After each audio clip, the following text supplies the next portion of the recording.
High above the Indian Ocean, disaster strikes. The engine's on fire! More than 10 kilometers in the air, all 4 engines of a British Airways 747 stop working. Roger, declare emergency. Mayday, mayday, mayday, Speedbird 9. The cabin is filling with smoke, and the jet is falling toward the ocean. Standby ignition on. The crew fight to keep their plane from crashing into the sea and struggle to understand what's crippled their massive jet.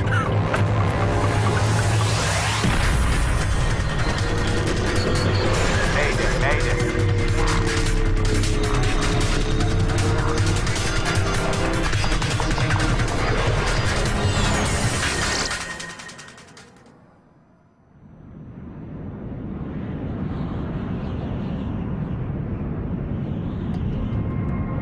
June 24th, 1982. British Airways Flight 9 cruises through the sky over Indonesia. In just a couple of hours, all 263 people on board are scheduled to land in Perth, Australia.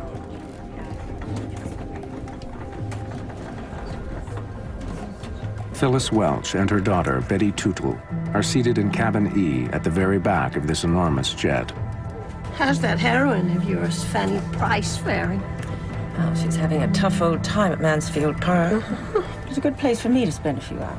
Wouldn't mind being there myself. It's all right, Mum, we'll get there. We had already traversed at least 2 time zones. We were very tired. We had flown through Bombay, through Kuala Lumpur, hadn't been able to get much sleep, if any, and it was a dark, dark, pitch-black night.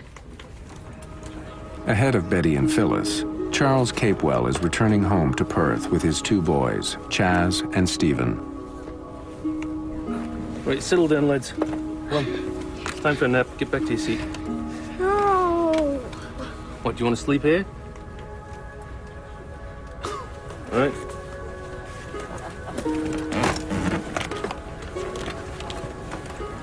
It was a good flight. It was going well. Leaving London, it was great. And we was all eager to go home, and the 2 boys were eager to get back to Mum. I thought, well, we'd be home in 3 hours, Perth. They'll be pat and we'll get in a taxi and we'll be home. While many passengers have been traveling for almost a day, the crew is fresh. They took control at the last stopover in Kuala Lumpur. Captain Eric Moody got his first taste of flying at the age of 16 when he took a gliding lesson. He was one of the first at British Airways to be trained on the 747. Roger, check with Jakarta. Jakarta Control, Speedbird 9 over Halim at level 370. Speedbird 9, Roger. First Officer Roger Greaves has been a co-pilot for more than 6 years. Barry Townley Freeman has been a flight engineer for just a little longer. I'd not flown with Eric before, or Barry. That was the first time we'd actually met on that flight. As the jet flies over the city of Jakarta, it's cruising at more than 12,000 meters and has been in the air for a little over an hour. Captain Moody checks his weather radar. There's nothing to worry about for the next 500 kilometers. All right, Roger, it's all clear. Just keep your eyes open. I'll be back in a moment. Just got to use the loo.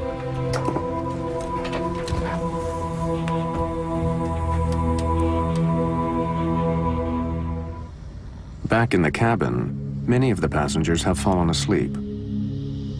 While Charles Capewell and his sons doze, an ominous haze appears above their heads. It is still legal to smoke on passenger jets in 1982. But to the cabin crew, this smoke seems thicker than normal. Seems to be a lot of smoke out there. They begin to worry that a small fire may be smoldering somewhere on the plane. Maybe someone lit up in the toilet. Let's go see if we can find it. A fire at 12,000 meters is a terrifying prospect. If there's a blaze somewhere, the crew must find it immediately.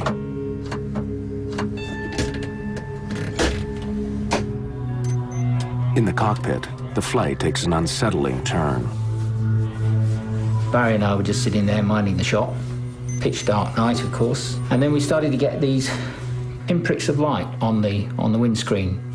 St. Elmo's fire? I don't think so. St. Elmo's fire is a natural phenomenon that is sometimes seen when planes fly through highly charged thunderclouds. It's a harmless discharge of electricity, but there aren't supposed to be any thunderclouds tonight. Anything on the radar? No. No, it's clear. I don't like the look of this. Let's get a better look out there. With the help of their landing lights, the two men are disturbed to see a thin layer of cloud surrounding their plane, even though nothing is showing up on their radar. But at 37,000 feet, the normal thing you would anticipate would be high cirrus, which is just a thin layer of cloud.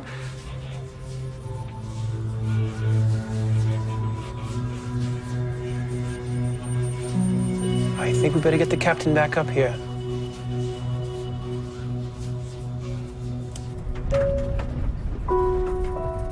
I was reading in my book, and there was a slight flick of turbulence, just a slight flick, and I glanced over to the left, where I had a clear view of the port wing, and to my surprise, it was covered in a brilliant, white, shimmering light, which seemed to be clinging to the wing of the aircraft.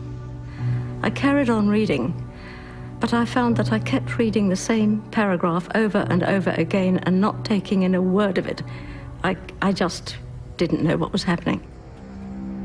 In the cabin, the smoke begins to thicken. Stewards have been unable to figure out where it's coming from. If there's a fire, they can't find it. Eh? All right, well, go see that the passengers are comfortable.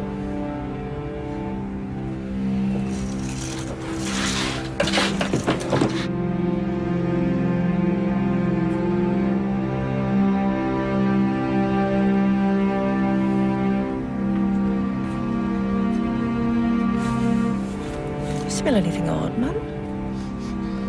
Seems rather smoky in here. I noticed that thick smoke was pouring into the cabin through the vents above the windows. And that was a very sobering sight. Turkish cigarettes.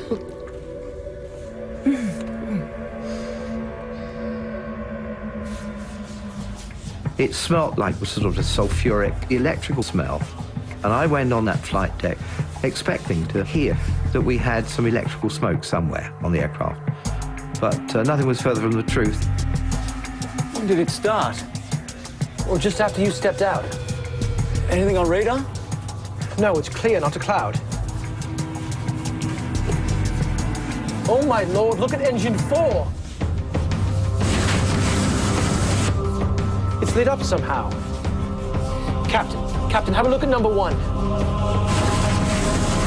It's the same on my side. None of the crew have ever seen anything like this before. But the light show is just the beginning. Their bizarre flight is about to take a terrifying turn for the worse.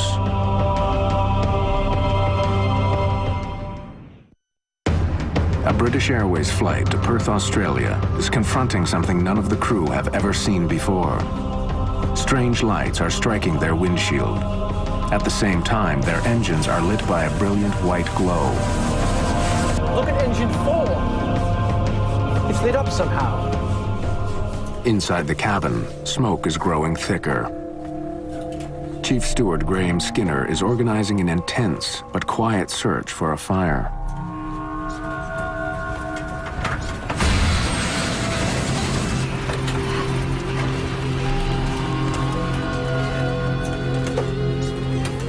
What's with all the smoke?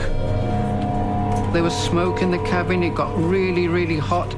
You were perspiring, literally drenched in perspiration. The acrid smoke was at the back of your throat, up your nose, in your eyes, and you were rubbing this and your eyes were running, and it was, it's not a very nice situation at all. Flight engineer Barry Townley Freeman is checking his instruments carefully. He smelled the smoke, but so far has no indication that there's a fire in any of the plane's systems. We can't find anything. With one mystery confronting them, they are suddenly faced with a frightening new surprise.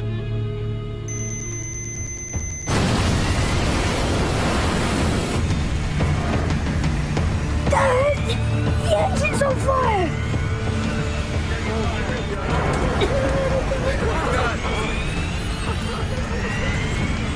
The whole of the wing was a sheet of light.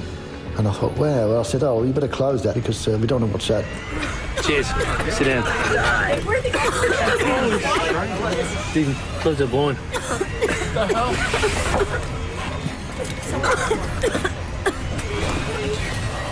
Then I realised that, you know, something was dramatically wrong.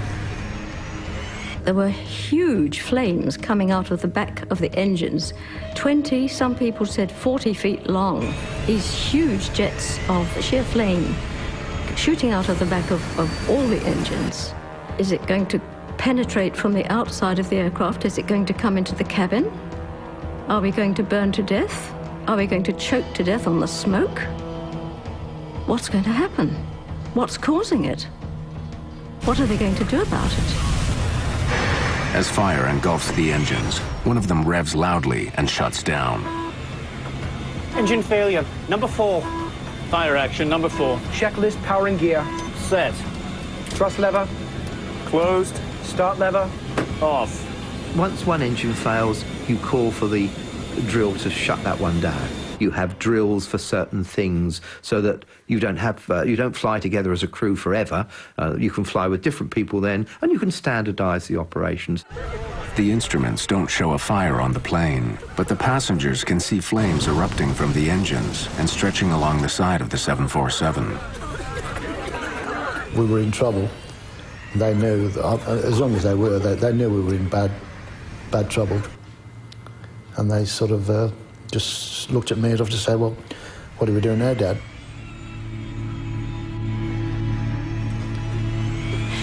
If anything's going to happen, I want to be close to you. Oh, please.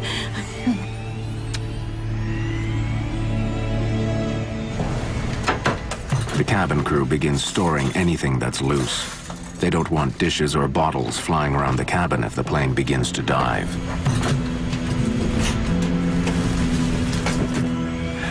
Don't worry, it's just friction. If I was misleading them, then that was for a reason, because I didn't want to get as upset as I felt. I just couldn't believe it. And, you know, this is going through my mind, and yet I'm chatting to the passengers and chatting to the crew, saying, oh, yeah, nothing to worry about. Yeah, it's just a little hiccup, you know.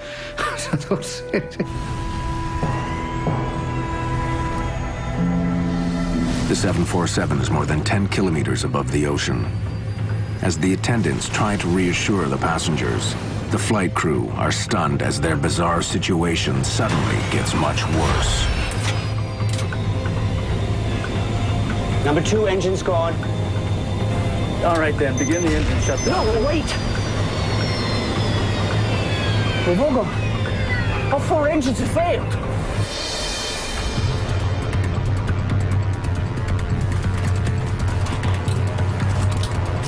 The other 3 just went out almost immediately, and that's when it begins to be a serious emergency.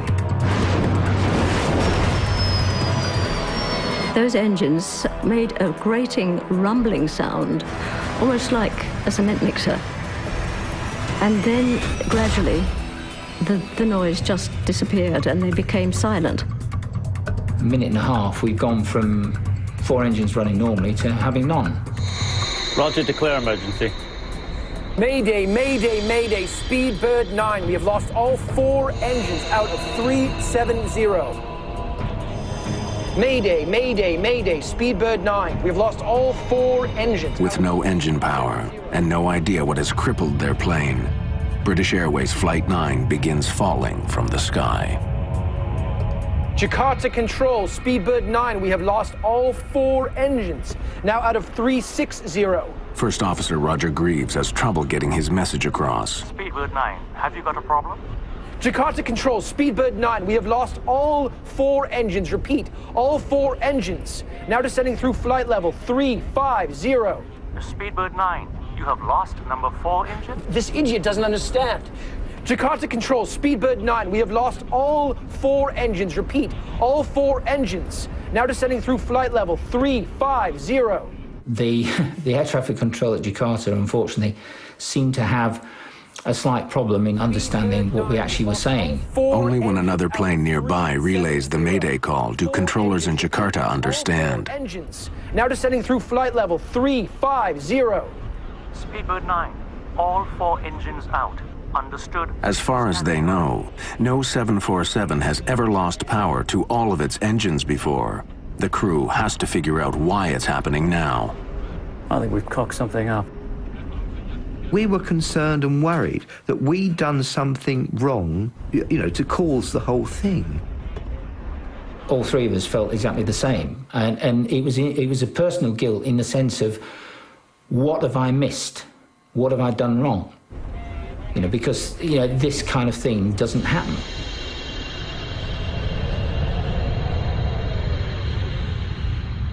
With no power, Flight 9 has started a long, slow fall.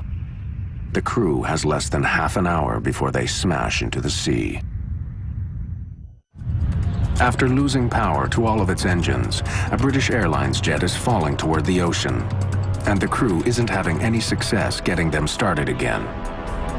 Crossfeed valves, open, fire switch, in. The standard restart drill takes up to 3 minutes to complete. Plunging from the sky, the crew has fewer than 10 chances to get their engines going before they run out of time. Never on. Come on. Again, gentlemen. All right, from the top, battery, check, on. Crossfeed valves, open. Fire switch, in. At 10,000 meters, Captain Eric Moody decides to turn the plane back to the closest airport, Halim, just outside Jakarta. But even that is too far away if he can't get at least some of the engines going again. Jakarta, Speedbird 9, turning left back to Halim, out of 300. Without the constant rumble of the engines, the cabin is quiet. Some of the passengers feel the plane beginning to descend, but without communication from the cockpit, they can only guess. The quietness was unbelievable, because it was sort of, the aeroplane was no engines, nothing, and it seemed to be eerie, you know, a bit surreal really, because like as if he was suspended in space or something. And all you could feel was this quietness and the whimpering from a few people that were really upset.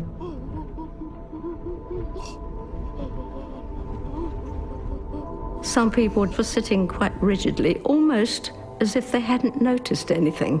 At first it was sheer fear, and then after a while it turns to acceptance. You know you're going to die. We knew we were going to die.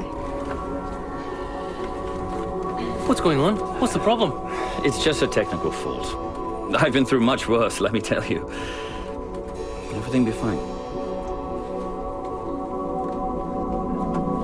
I think if I'd have sat down and really thought of exactly what was happening, I don't think I would have ever got up again. One steward came up to us and said, "Are you two ladies all right?" And yes, we said, "We're fine," which was an absolute lie, but that's how it was. It seemed absolutely vital not to panic. Captain Moody can't restart the engines unless he can keep the plane flying between 250 and 270 knots. But the airspeed indicators aren't working. Captain, I've got 320 knots on my side. Well, I've got 270. Well, bloody hell, that's a 50-knot difference. I'll change the speed. Falling from the sky with no engine power, the crew now have no idea how fast they're going. But to have the best chance to restart the engines, Captain Moody has to have the plane flying at the right speed. So from that point onwards, Eric then varied the speed through just about 100-knot range, hoping that at some point or other, coincidental with us putting the fuel into the engines, that we would actually be at the right speed. To change speeds, Captain Moody turns the autopilot off. He slowly pulls the nose of the jet up to slow it, and then pushes it down to increase his speed. The upsetting roller coaster movement adds to the panic felt in the cabin.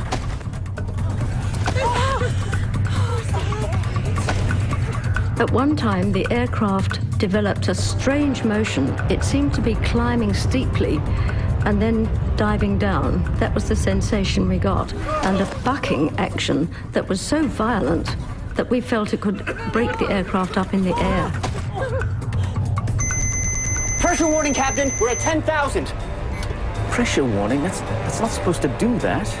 And a warning horn went off. Now, this didn't ever happen on the simulator in this exercise, so it was a bit of a surprise to us. As well as providing electrical power, the engines on a jumbo jet help keep the cabin pressurized. With the engines not working, of course, the air wasn't being pumped in. So gradually, the pressure was leaking away. With all 4 engines gone, the pressurized air is rapidly seeping out. The thinning level of oxygen makes passengers gasp. The crew reach for their oxygen masks, but First Officer Greaves can't get his mask to work. My oxygen mask, yeah, that was a problem I could have done without. It was stowed above my head, and when I pulled the oxygen mask down, the mask and the tube became separated. The captain must make a difficult choice. If he continues to descend slowly, it will get increasingly difficult for First Officer Greaves to breathe. I said, look, if we get down to 20,000 feet quickly, we can all take our oxygen masks off and we can talk and we're back as a crew again. We had to actually increase the rate of descent to descend to a lower altitude quicker, which in the circumstances was something that we wouldn't really have chosen to do. So then I dived the aeroplane and got rid of about 6,000 feet in a minute. The loss of cabin pressure and the steep dive have another terrifying consequence. The things shot down, they sort of dangled down in front of you. And I looked to see Stephen had got his and Chaz had pulled his out of the socket. So I made sure that Chaz got his oxygen. I've seen a few movies on planes, and you know, once that happens, you know you're in serious trouble.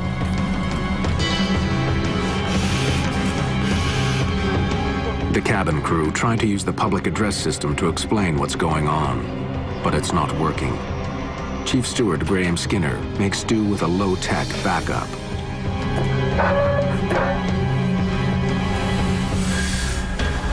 Can you hear me? We're having a small problem with the public address system. So if you would, place your masks over your mouth and nose and breathe normally.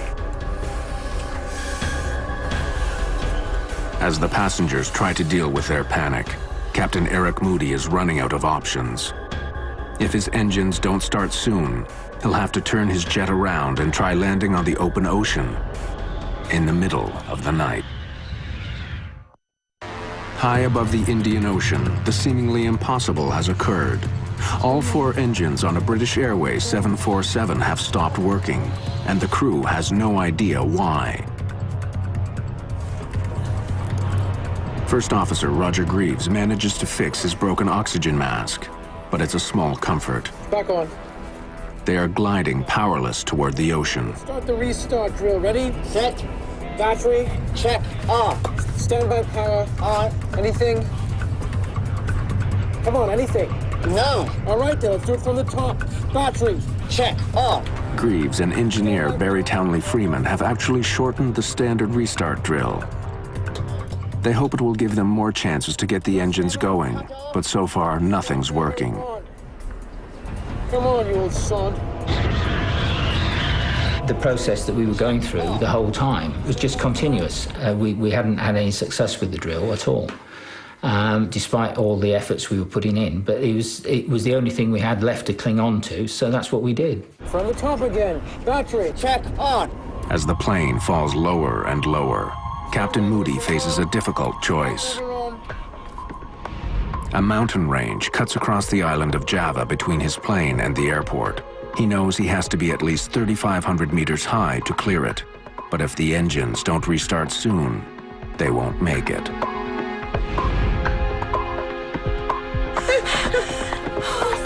Without power, his only other option is landing at night in the middle of the ocean. At this rate, the plane will crash in a matter of minutes. It's just a question of where. All right, are we getting something? It's not starting. I knew it was so difficult to land aeroplanes on the sea, even when you had everything going for you. And I thought that, well, we haven't got much going for us here. I'd never done it before. Hiding his concern, Captain Moody addresses the passengers and crew. Ladies and gentlemen, this is your captain speaking. We have a small problem. All 4 engines have stopped. We're doing our damnedest to get it under control. I trust you are not in too much distress.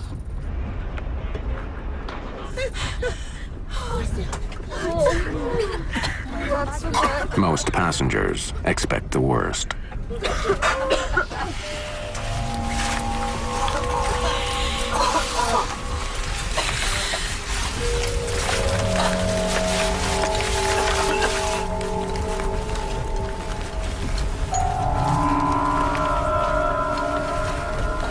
Ma, in trouble. Plane going down. We'll do best for the boys. We love you. Sorry, Pa. I thought we were going down, heading for the ocean, which crashed. And I thought if she got the note, you know, she knew we were still thinking about her. And we did whatever we could. Will we be burnt alive? Will we be choked by the smoke? Will the aircraft break up in the air and hurtle us out into space, which was my biggest fear? Or will we come down in the sea and be eaten by sharks alive? Or will we crash into a mountain? Let's crash into a mountain quickly and get all this over. Well? Nothing. It's not starting. All right, from the top then. Battery. Check. On. Standby power. On. The crew run through their modified restart drill again, with the same frustrating result.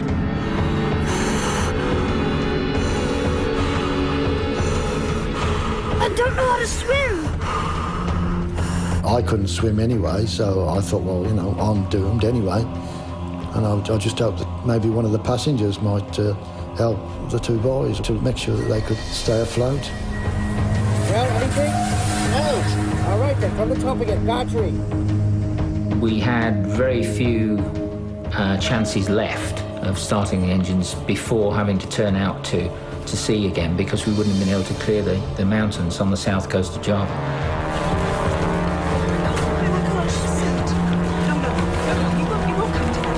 Start level. Cut off. Fuel pressure. Available. Standby ignition on. Then, as suddenly as it had stopped working, the 4th engine roars back to life. Engine 4 back online. Then all of a sudden there was this sort of like somebody giving the aeroplane a punch from underneath. And then I realised that it might have been an engine. It was boom. Oh my God, no. A 747 can fly with 1 engine, but Captain Moody knows that just 1 engine still won't give him enough power to clear the mountains. The glass now is half full, it's not half empty. We're now in with a real chance. And I tell you what, the 3 of us would have dragged that aeroplane around the whole island of Java. As the plane falls past 4,000 meters, another engine coughs and comes back to life. Engine 3, back online. It's followed quickly by the final 2. I can't believe it. Engines 1 and 2, both back online. From almost certain disaster, the crippled jet is now under full power. I realised then that we could make it back to, not to Perth, but to an airport. That's all we wanted, was to land on the earth and you know, be part of the living again. Because while we were up there, we were dead. Jakarta, Speedbird 9, we are back in business. All 4... This time, local controllers have no trouble understanding the message. Speedbird 9, all 4 engines serviceable again. Confirm continuing to Halim. Affirmative. Affirmative. We say, right, let's get this thing on the ground as quickly as we can. Ladies and gentlemen, this is your captain speaking. We seem to have overcome that problem and have managed to start all the engines.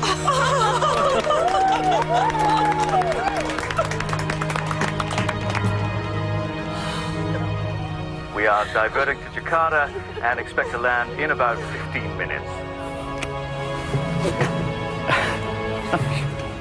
Captain Moody begins climbing, putting plenty of room between his plane and the mountains below. But as he does, the strange lights that he saw when the crisis began reappear in front of the jet. Now, as soon as we got to 15,000 feet, this St. Elmo's fire started again. Now, I'm not slow, so I said, let's get out of here quickly. Before he can descend, the plane is stricken again. Engine 2 is surging. The whole aeroplane was shaking. It was just going bang, bang, bang. The atmosphere in the cabin was very tense and very quiet. By then, I think very few people were talking. I think there were quite a lot of prayers going up. The engine's violent backfire could lead to a catastrophic explosion.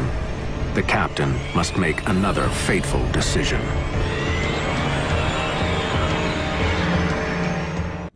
In the middle of the night, a 747 bound for Australia has lost power to all 4 of its engines. After falling for almost half an hour, the engines have restarted. But now, one of them is backfiring, surrounded by a mystifying cloud of light. Begin shutdown drill. Checklist powering gear. Off. Closed. Now, I'm not a coward, but when you've had 4 engines going, no engines going, you get 4 going and tell me, show me any pilot that will quickly shut down that engine, because you're worried that they're all going to stop again. Jakarta, Speedbird 9, leaving 1:54:120. We are now on 3 engines.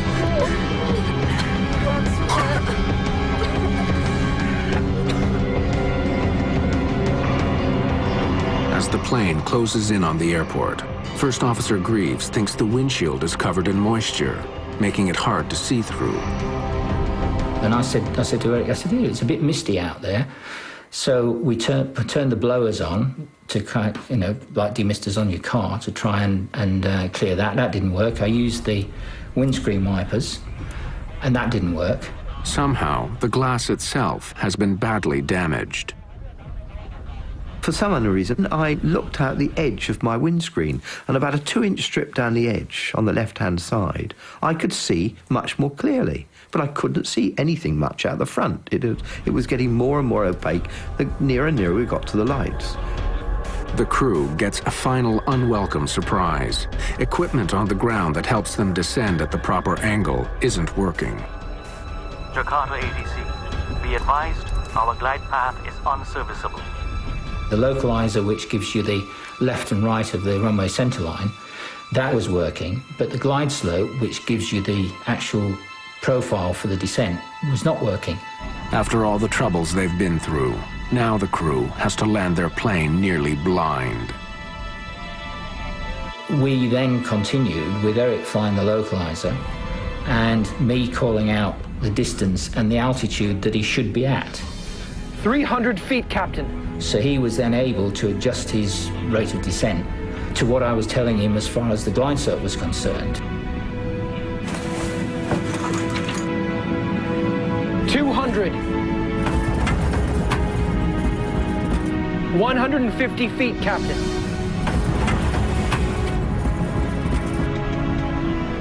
100. 50 feet. 30 feet.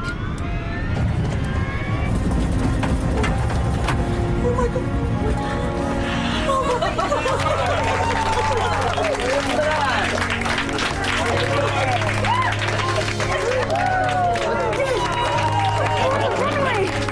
Reverse.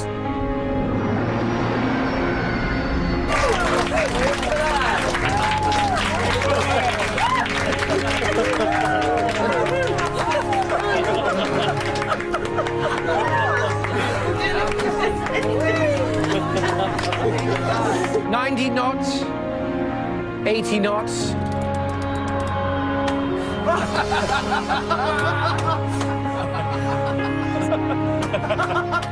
We're down.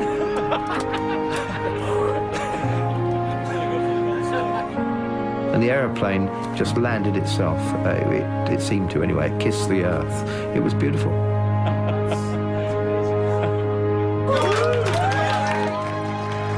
Safely on the ground at Halim Airport in Jakarta, passengers celebrate the end of a harrowing ordeal. They also want to know what happened. No fire had been found. So why had smoke filled the cabin?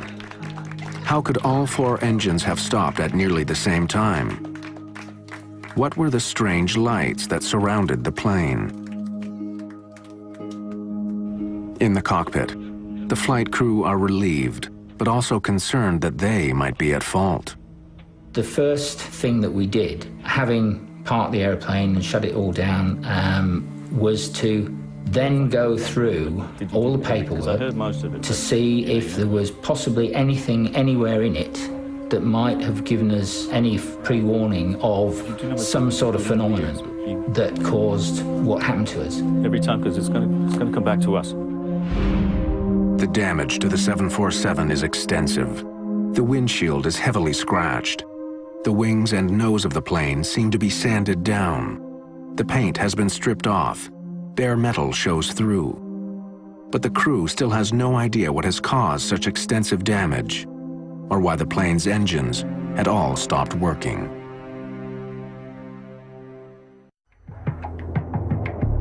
During a calm flight to Australia, all 4 engines of a British Airways 747 suddenly stop working.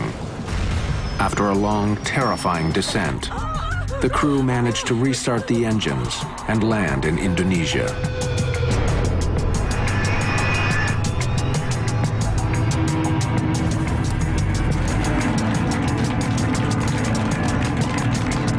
Wow, that's amazing. The engines were manufactured by Rolls-Royce. Their investigation was led by a former engineer, Malcolm Grayburn. We did do a forensic analysis of the engines, and we did record it all in terms of photographic analysis, and also we did a lot of laboratory analysis. Grayburn discovered the engines were choked with fine dust, pieces of rock and sand. When it was closely studied, they learned that the debris was clearly volcanic ash. Days after their harrowing flight, the passengers and crew learned that the night they were flying, there had been a major eruption of the Mount Galunggung volcano. It's located just 160 kilometers southeast of Jakarta.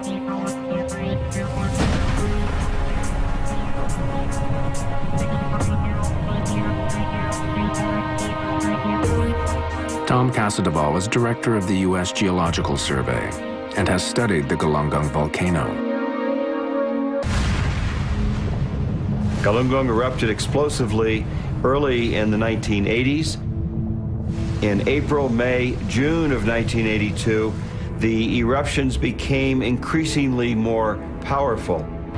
The eruptions were large and the damage was extensive. More than 60,000 people were evacuated from the area around the mountain. The night Flight 9 flew near the volcano, it erupted again.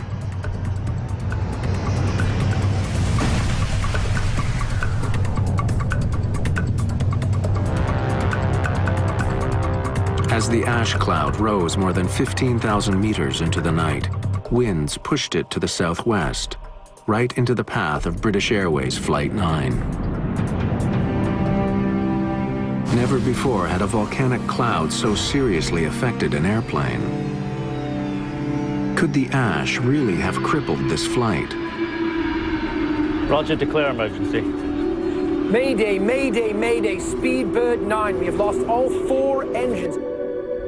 This is not soft material at all.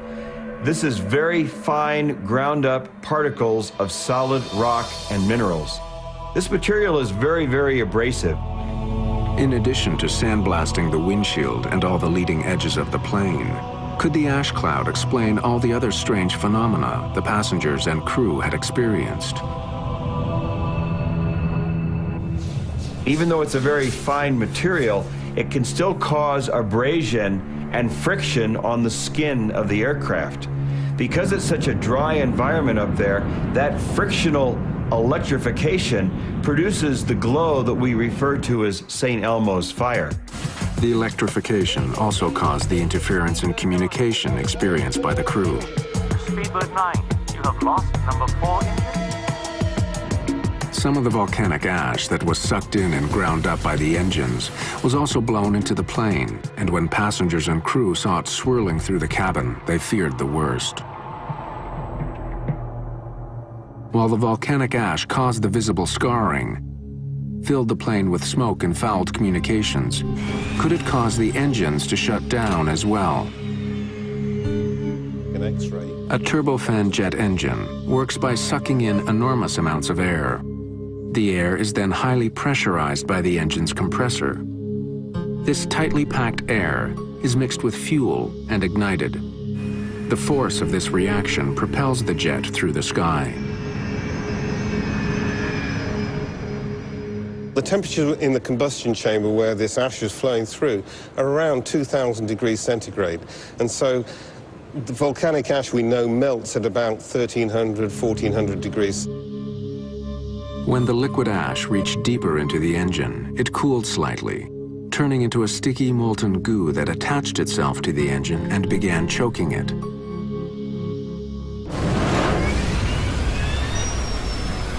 We got a fundamental disturbance of the airflow in the main core of the engine, which caused the engine to backfire, and the engines flamed out, and that was the cause of the problem.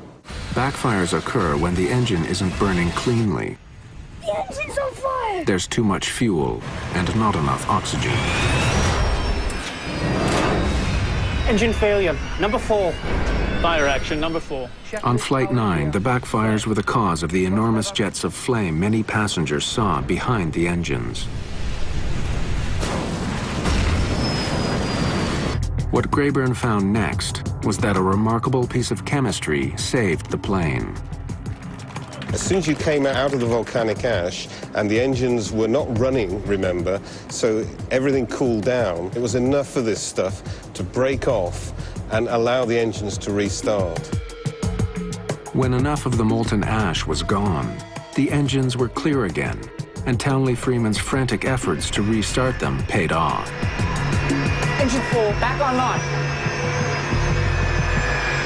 We have learned quite a bit, and we've incorporated this learning into pilot training. Pilots now, for example, know what signs to look for when they might be in an ash cloud, and those signs include the odor of sulfur in the cabin, dust accumulating in the cabin, and if you're at night, you might look out and see the frictional electrification or the St. Elmo's fire on the leading edges of the aircraft. Another important lesson learned from Flight 9 is that volcanic ash clouds do not appear on normal weather radar, which reflects water.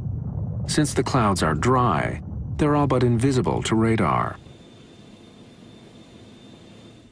That knowledge has led to better communications between the geologists who study volcanoes and the international airlines that fly over them.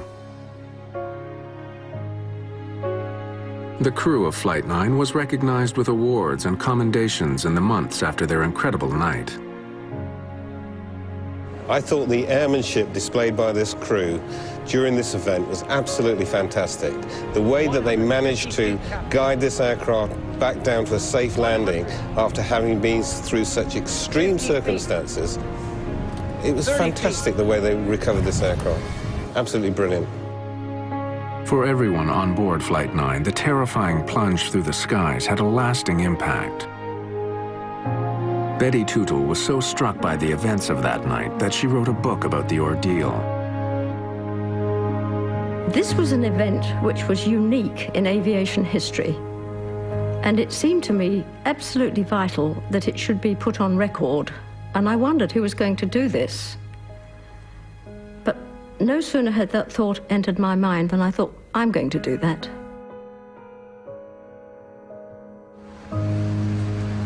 Tootle would also end up marrying a man she met on the flight, James Ferguson. Charles Capewell and his 2 sons made it home 2 days after they touched down in Jakarta. 25 years later, both Chaz and Stephen still live in Perth.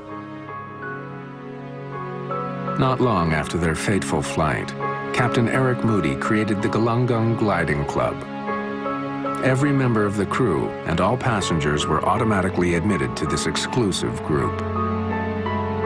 Many of the survivors of British Airways Flight 9 mark its anniversary each June and happily stay in touch to this day.